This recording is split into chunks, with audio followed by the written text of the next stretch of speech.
मुझे अपनाऊं तो मुझसे जमाना रूठ जाता है। मोहब्बत पढ़ने लिखने में बहुत आसान है, लेकिन मोहब्बत को निभाने में पसीना छूट जाता है। तो आप पिछले कुछ घंटों से यहाँ बैठे हुए हैं। मैं तो इस बीच जब पार्लियामेंट में खड़ा होता हूँ, सामने पंत प्रधान होते हैं, तो बस मैं उनको उनके पुराने नारे याद दिलाता हूँ, पुराने भाषण। मैं उनको जैसे ही देखता हूँ कहता हूँ कि आपको याद है आप 2014 में कहते थे भाइयों बहनों। देखिए बड़े समझदार लोग हैं आपके, समझ जाते हैं कि किसने क्या नारा लगाया था। वो कहते हैं भाइयों बहनों, देश के खजाने की चाबी मुझे सौंप दो, मैं देश नहीं लुटने दूंगा, चौकीदारी करूंगा। कहा था ना। अब तो मैं उनसे पूछता हूं, वहां भी खड़ा होकर के और यहां भी, कि कहां सोया है चौकीदार, कहां सोया है चौकीदार। थक तो नहीं है आप? मुझे लगना चाहिए कि मैं जब में खड़ा हूं और मतलब थके नहीं है आप। ये मिट्टी बड़ी जिंदा दिल लोगों की मिट्टी है, यहाँ इतनी जल्दी थकने वाले लोग नहीं है, सरकारों को थका देने वाले लोग हैं। कि कहां सोया है चौकीदार, कहां सोया है चौकीदार। विजय माल्या नाक के नीचे से हो गया फरार, कहां सोया है चौकीदार, कहां सोया है चौकीदार। ये भाजपा वाले कहते हैं कांग्रेस वालों 70 साल का हिसाब दो, कहते हैं ना। जट वालों, जो भाजपा सरकार अपना चलाया हुआ 2000 का नोट 7 साल नहीं चला पाई, वो हमसे 70 साल का हिसाब मांगते। कहां सोया है चौकीदार, कहां सोया है चौकीदार।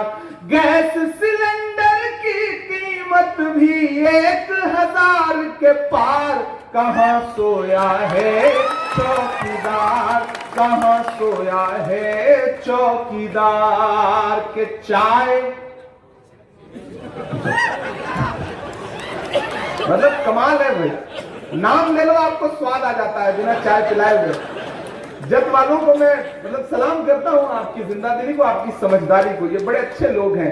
मैं विक्रम भाई से मिला था, तभी मैं समझ गया था कि ये जहां से आते होंगे वहां के लोग तो और अच्छे होंगे, इसलिए मैं आज आया कि चाय बेचने वाला पूरा भारत बेच रहा है।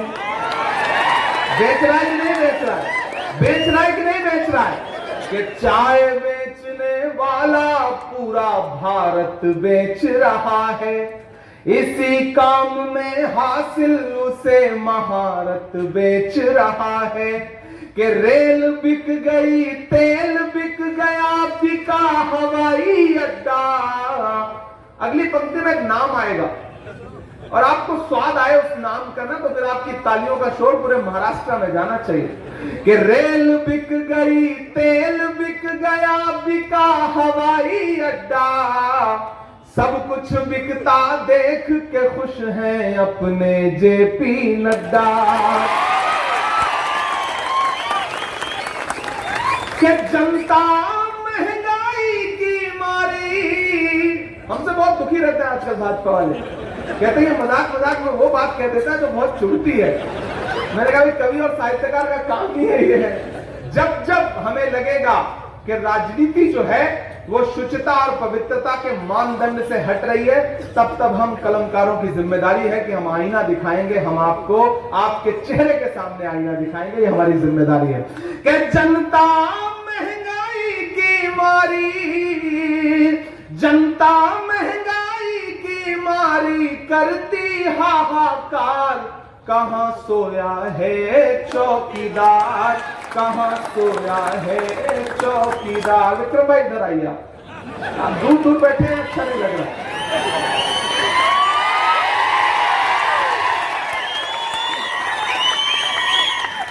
मेरी उम्र बहुत कम है, मैं घर में सबसे बड़ा हूं, मेरा कोई बड़ा भाई नहीं है। जब इनसे मिला ना तो मुझे लगा कि एक बड़ा भाई, बड़ा प्यार करने वाला, मोहब्बत करने वाला मेरे हिस्से में, और ये मैं बड़ी भावुकता से ये बात कह रहा हूं। और इस जट में खड़ा होकर के वो जो तमाम साजिशें करने वाले लोग हैं, विक्रम भाई के खिलाफ तमाम जो खुराफातें करने वाले लोग हैं, उनके लिए कह के जा रहा हूं ये पंक्तियां के दायरे में सिमट के आएगा, हर रवायत से हट के आएगा। आंधियों को जरा खबर कर दो,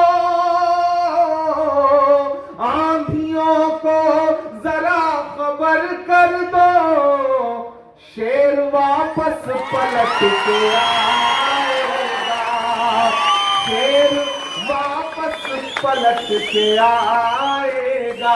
मुझे विश्वास दिलाइए कि हाथ उठा करके कोई भी हाथ मुझे भरोसा दिलाइए कि 20 तारीख को घरों से बाहर निकलेंगे, अपना एक एक वोट हाथ के पंजे के सामने वाला बटन दबा करके देंगे। विक्रम भाई को कम से कम 51,000 की जीत से असेंबली पहुंचाएंगे। आपका एक एक वोट सिर्फ विक्रम को नहीं मिलेगा, मोहब्बत के उस मसीहा को मिलेगा जिसका नाम राहुल गांधी है, शरद पवार साहब को मिलेगा, उद्धव ठाकरे जी को मिलेगा। आपका एक एक वोट मेरे ऊपर आपका व्यक्तिगत एहसान होगा, जिस एहसान को पूरी जिंदगी चुकाऊंगा, ये मैं आपसे वादा कर रहा हूं। जब के लिए जब भी मेरी जरूरत होगी, विक्रम भाई के जरिए मुझे एक आवाज दे दीजिएगा। मैं अपनी निधि लेकर के, अपना सामर्थ्य लेकर के, अपनी ताकत लेकर के आपको जज में खड़ा मिलूंगा, ये आपसे वादा करता हूं। मुंबई में ये आपके लिए लड़ेंगे, महाराष्ट्र में ये आपके मुद्दों पर लड़ेंगे, और दिल्ली में आपका एक वकील मैं हूं, एक विशाल है। हम दोनों लोग लोकसभा और राज्यसभा में आपके लिए लड़ेंगे, ये आपसे वादा करता हूं। बहुत अच्छा लगा। लहू में जो भी, बदन में जो भी लहू है तेरी अमानत है, जहां जहां हो जरूरत वसूल कर लेना। मुझे पूरा विश्वास है 23 को परिणाम आएगा तो मैं दिल्ली या महाराष्ट्र जहां भी रहूंगा, मेरी नजरें इसी जग पे रहेंगी। 51,000 याद रखिएगा। बहुत